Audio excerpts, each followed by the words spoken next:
성도 여러분 안녕하세요. 11월 29일 365일 말씀과 함께 시간입니다. 오늘 읽을 말씀은 고린도후서 7장에서 9장의 말씀입니다.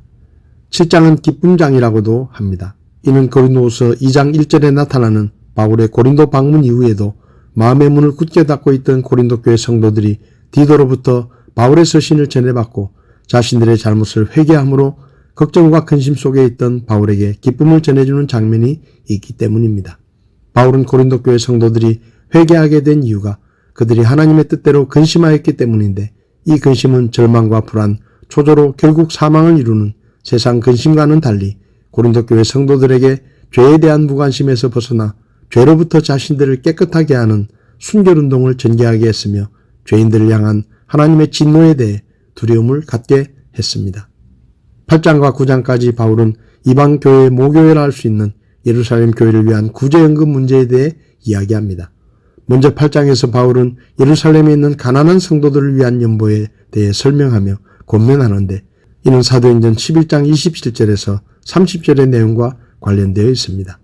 당시 예루살렘 교회는 비교적 가난한 지역의 특성과 함께 가뭄으로 재정적으로 어려웠습니다. 바울은 마케도니아 교회를 예로 들며 아낌없는 연보를 고린도 교회에 부탁합니다.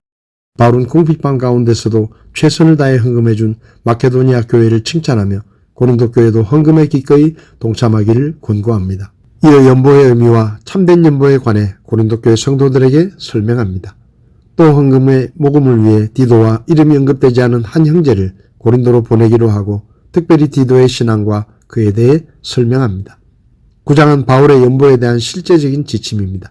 디도를 비롯한 3명의 동역자들이 고린도 교회에서 연보를 가져오도록 했는데, 연보를 둘러싼 오해를 불식시키고 연보를 미리 준비하게 합니다. 특별히 고린도 교회의 열심을 여러 교회에 자랑하였는데, 연보를 전달받기 위해 고린도의 동역자들이 도착했을 때 헌금이 준비되지 않으면 큰 낭패가 될 것을 염려합니다. 더욱이 헌금을 전해받을 마케도니아 사람들이 고린도 교회에 방문했을 때 아직 헌금이 마련되지 않았다면 큰 부끄러움을 당할 것을 염려하는 세심한 배려도 포함되어 있습니다. 이어 바울은 헌금은 자기 헌신이 선행되어야 하는 것이며, 이에는 반드시 하나님의 축복이 따른다는 것을 전하며 연보의 유익에 대해 이야기합니다. 오늘 제 마음에 와닿은 말씀은 고린도후서 9장 7절의 말씀입니다. 저마다 자기 마음속에 정한 대로 낼 것이요 마지못해 하거나 억지로 하지 말지니 하나님은 즐거이 내는 자를 사랑하시느니라. 고린도 교회 성도들은 예루살렘 교회가 어려움에 처했다는 소식을 듣고 그들을 돕기 위해 구제연금을 드리는 일에 열심을 내었습니다. 마케도니아 지역의 교회들도 이런 고린도 교회 소문을 듣고 감동을 받아 예루살렘 교회를 위한 구제연금에 동참했습니다. 바울은 고린도 교회 방문을 앞두고 예루살렘 교회를 돕기 위한 구제연금을 준비할 것을 권면하며 헌금을 드릴 때 어떻게 드려야 하는가에 대한 교훈을 말씀하고 있습니다. 6절에서 바울은 다만 내가 말하려는 바는 이것이니 곧 인색하게 뿌리는 자는 또한 인색하게 거둘 것이요 풍성하게 뿌리는 자는 또한 풍성하게 거두리라는 것이라 라고 말씀하여 헌금을 드릴 때는 아까워하면서 인색하게 드리지 말고 풍성하게 드리라고 했습니다. 그리고 7절에서는 저마다 자기 마음속에 정한 대로 낼 것이요 마지못해 하거나 억지로 하지 말지니 하나님은 즐거이 내는 자를 사랑하시느니라 라고 말씀하며 헌금을 드릴 때는 미리 마음으로 정하여 준비해서 드리고 마지못해 억지로 하지 말고 즐거운 마음으로 드리라고 했습니다. 출애굽기 35장을 보면 하나님께서 모세에게 이스라엘 백성들에게 하나님의 성막을 짓는 데 필요한 것들을 바치라고 명령하라고 하셨는데, 이스라엘 백성들이 자원하는 마음으로 자기가 가진 것을 허물로 가지고 나왔습니다.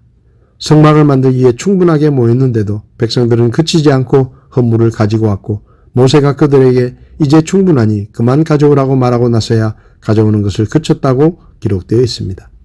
역대상 9장에서 성전을 짓기 위해 다윗이 백성들에게 예물을 바치라고 했을 때도 백성들이 자원해서 드렸다고 말씀합니다. 풍성하게 그리고 즐거이라는 두 단어는 우리가 하나님께 헌금을 드릴 때 마음의 태도가 어떠해야 하는가를 명확하게 말씀한 것입니다. 많은 사람이 헌금을 우리 것을 하나님께 드리는 것이라고 생각하지만 성경적으로 정확하게 말하자면 헌금은 하나님께서 우리에게 주신 것들 중에서 일부를 하나님께 돌려드리는 것입니다. 11조를 예를 들면 하나님께서 우리에게 10개를 주시고 그 중에 하나를 하나님의 몫으로 돌려달라고 하신 것입니다. 주인이신 하나님께서 10개를 모두 달라고 하셔도 우리는 모두 드려야 하는데 9개는 우리를 위해 쓰고 1개만 돌려달라고 하신 것이 얼마나 다행스럽고 감사한 일입니까? 헌금이 무엇인지를 올바로 이해한다면 하나님의 은혜에 감사하는 마음으로 풍성하게 그리고 즐거운 마음으로 드릴 수 있게 될 것입니다. 항상 풍성하고 즐거이 드림으로 하나님을 기쁘시게 하며 하나님의 놀라운 축복을 받는 우리 모두가 될 수 있기를 바랍니다.